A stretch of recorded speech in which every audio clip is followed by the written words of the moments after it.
Assalamualaikum warahmatullahi wabarakatuh. Bismillahirrahmanirrahim. Alhamdulillahirabbil alamin. Wassalatu wassalamu ala asrofil anbiya'i wal mursalin.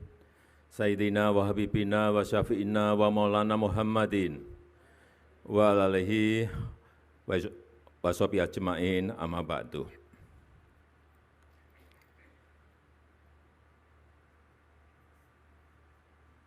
Yang saya hormati, yang saya muliakan Wakil Presiden Republik Indonesia sekaligus Mustasyar PBNU Profesor Dr. Kiai Haji Ma'ruf Amin beserta Ibu.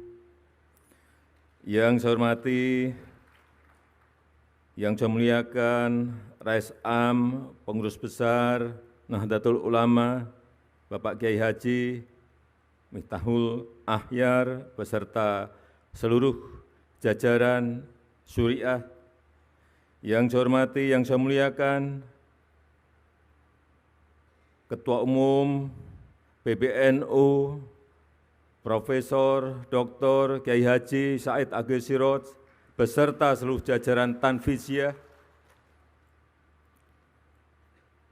Yang saya hormati Ketua dan Pimpinan Lembaga-Lembaga Negara, yang saya hormati Wakil Presiden Republik Indonesia ke-10 dan ke-12, Bapak Dr. Andes Yusuf Kalla,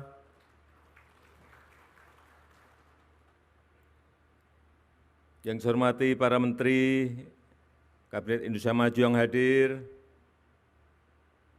seluruh jajaran Mustasyar PBNU, yang saya muliakan para kiai, para masyayikh, para alim ulama, Gubernur Provinsi Lampung, beserta seluruh Bupati dan Wali Kota yang hadir, yang saya hormati seluruh jajaran pengurus wilayah, pengurus cabang, sampai pengurus ranting NU dari seluruh tanah air, beserta muktamar, hadirin dan undangan yang berbahagia.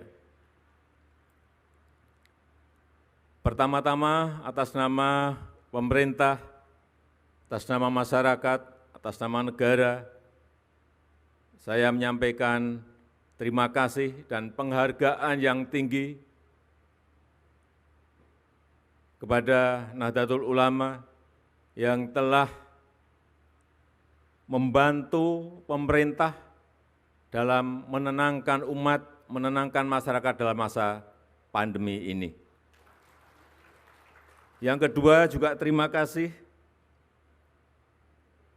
untuk Nahdlatul Ulama yang juga telah mengajak masyarakat untuk mentaati protokol kesehatan dan mengajak masyarakat untuk berbondong-bondong ikut dalam program vaksinasi.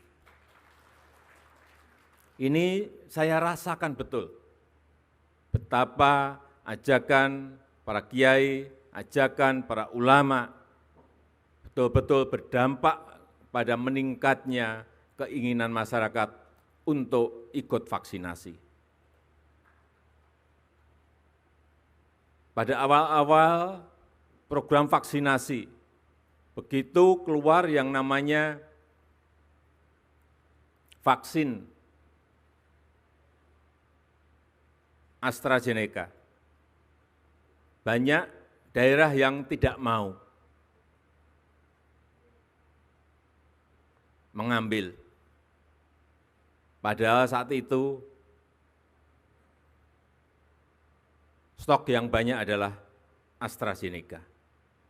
Tetapi begitu saat itu ada telepon dari para kiai dari Jawa Timur, Pak Presiden, silahkan semuanya vaksin dikirim ke Jawa Timur, kami terima. Besoknya saya ke Jawa Timur, betul, para kiai berkumpul dan benar-benar semuanya mau menerima vaksin itu Setelah itu, semua daerah satu persatu mau. Inilah pengaruh para ulama, para kiai dalam mengajak masyarakat untuk ikut vaksinasi. Kita tahu di bulan Juli, tepatnya pertengahan Juli, 15 Juli, kita berada pada posisi keadaan yang sangat mencekam. Ngeri saya kalau menceritakan. Semua rumah sakit di Jawa dan Bali penuh. Oksigen kurang. Obat habis, kekurangan. Kasus harian saat itu 56.000. 56.000, sehingga rumah sakit tidak mencukupi. Di lorong-lorong rumah sakit, semuanya pasien-pasien antri untuk bisa masuk ke ICU. Alhamdulillah, berkat dukungan dari NU, kemarin kasusnya alhamdulillah hanya 216 kasus per hari di seluruh tanah air. Kalau kita memiliki 514 kabupaten kota, kasusnya hanya 216, artinya di setiap kota dan kabupaten itu hanya ada setengah kasus. Kemudian vaksinasi, sampai hari ini kita telah menyuntikkan 263 juta vaksin kepada masyarakat.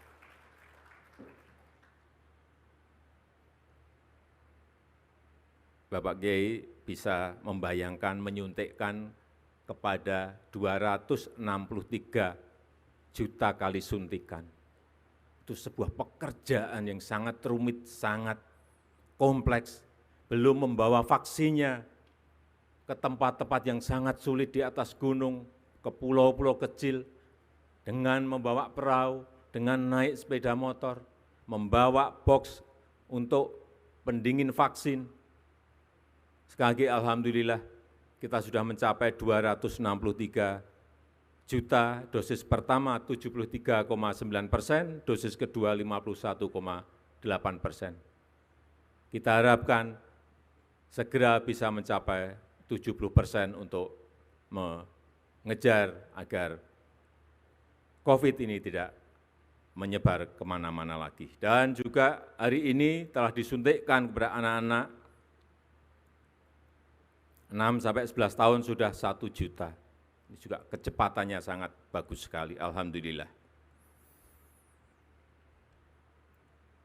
Tapi kita tetap harus masih hati-hati, masih harus waspada, karena sekarang muncul varian baru yang namanya Omikron. Telah ada 83.000 kasus di dunia, dan ke negara kita Indonesia juga telah masuk. Sehingga sekali lagi saya sangat mengapresiasi protokol kesehatan didampingi Satgas dalam muktamar ini, dan insya Allah kita semuanya kembali ke daerah masing-masing dalam keadaan sehat. Yang kedua, yang berkaitan dengan ekonomi umat.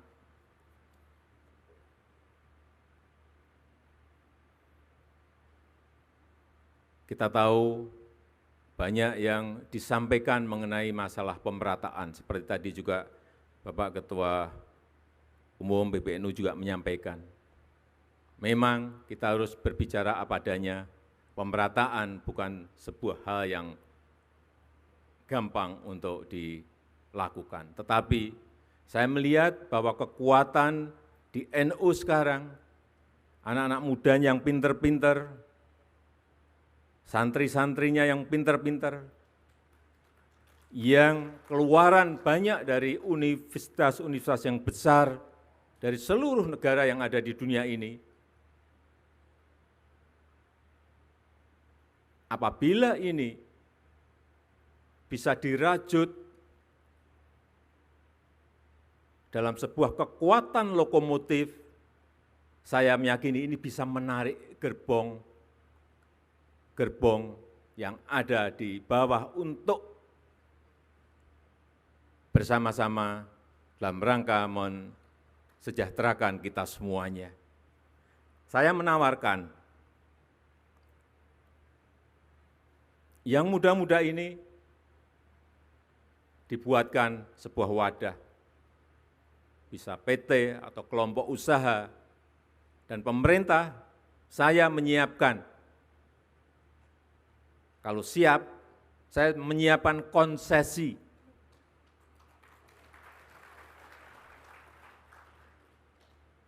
Baik itu yang namanya konsesi, terserah mau dipakai untuk lahan pertanian, silahkan. Saya juga ingin menyiapkan konsesi minerba.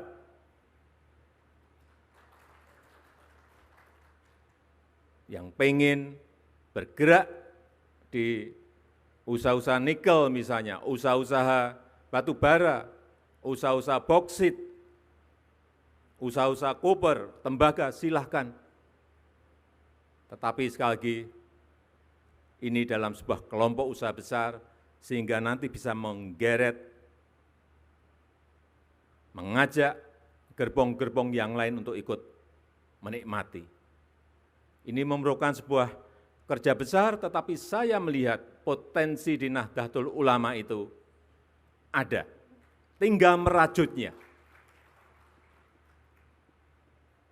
Yang berkaitan dengan teknologi, saya melihat juga yang pinter-pinter urusan teknologi ini sangat banyak sekali di NU.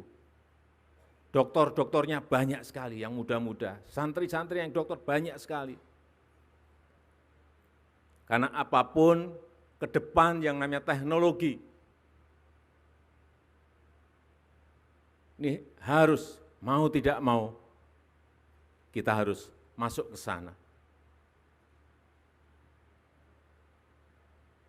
Karena kita ingin teknologi ini maslahat bagi umat, maslahat bagi masyarakat, maslahat bagi rakyat. Jangan sampai ini malah merusak, membuat hal-hal yang negatif bagi rakyat kita. 5 tahun yang lalu, saya ingat betul, saya ketemu dengan pemiliknya Facebook, yang namanya Mark Zuckerberg. Saya diajak saat itu main pingpong, tapi tidak ada bola pingpongnya, tidak ada meja pingpongnya. Maka kacamata, Oculus, kemudian main bersama. Sama kayak main pingpong persis 100%. Tak, tok, tak, tok, tak. Keringetan juga. Dan dia membisikkan kepada saya, Presiden Jokowi, ini baru awal. Nantinya semuanya akan virtual, semuanya akan muncul yang namanya metaverse. Restoran virtual, kantor virtual, wisata virtual, mall virtual. Hati-hati mensikapi ini. Dan NU, karena di dalam temanya berkhidmat untuk peradaban dunia, hati-hati memang peradaban itu harus kita pengaruhi agar maslahat bagi umat manusia di seluruh dunia, khususnya di negara kita, Indonesia. Nanti semuanya, dakwah virtual, pengajian virtual, tetapi betul-betul kayak kita ketemu seperti ini. Bukan seperti sekarang yang masih Vicon. Bukan. Metaverse akan merubah. Saya tidak tahu apakah karena pandemi ini menjadi dipercepat 5 tahun atau 10 tahun, tapi pasti datang. Oleh sebab itu kita semuanya harus siap dan kita bersama-sama NU untuk peradaban dunia dan Indonesia sekarang juga memimpin G20, menjadi keketuaan G20, juga ingin mempengaruhi kebijakan-kebijakan dunia yang berpihak pada negara-negara miskin, kepada negara-negara berkembang, kepada negara-negara kecil, kepada negara-negara kepulauan dalam segala hal, utamanya dalam hal digitalisasi, perubahan iklim, dan ekonomi hijau. Terakhir, sekali lagi saya ingin menyampaikan terima kasih yang sebesar-besarnya kepada NU yang terus mengawal kebangsaan, mengawal toleransi, mengawal kemajemukan, mengawal Pancasila, mengawal Undang-Undang Dasar 1945, mengawal kebinekaan kita, mengawal NKRI, dan kita harapkan dengan itu kita terus bisa menjaga dan merawat bangsa dan negara kita yang kita cintai. Saya rasa itu yang bisa saya sampaikan pada kesempatan yang berbahagia ini. Dan dengan mengucap Bismillahirrahmanirrahim, pada pagi hari ini saya secara resmi membuka Muktamar ke-34 Nahdlatul Ulama NU. Terima kasih. Wassalamualaikum warahmatullahi wabarakatuh. Dimohon mendampingi Presiden Republik Indonesia saat pemukulan rebana, Wakil Presiden Republik Indonesia, Rois Am Pengurus Besar Nahdlatul Ulama, Ketua Umum Pengurus Besar Nahdlatul Ulama, Menteri Sekretaris Negara, Menteri Agama, dan Gubernur Provinsi Lampung.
Baik, luar biasa tepuk tangan yang meriah untuk Nahdlatul Ulama. Dengan ini secara resmi Muktamar ke-34 Nahdlatul Ulama dengan tema 1 abad Nahdlatul Ulama, kemandirian dalam berkhidmat untuk peradaban dunia telah resmi dibuka.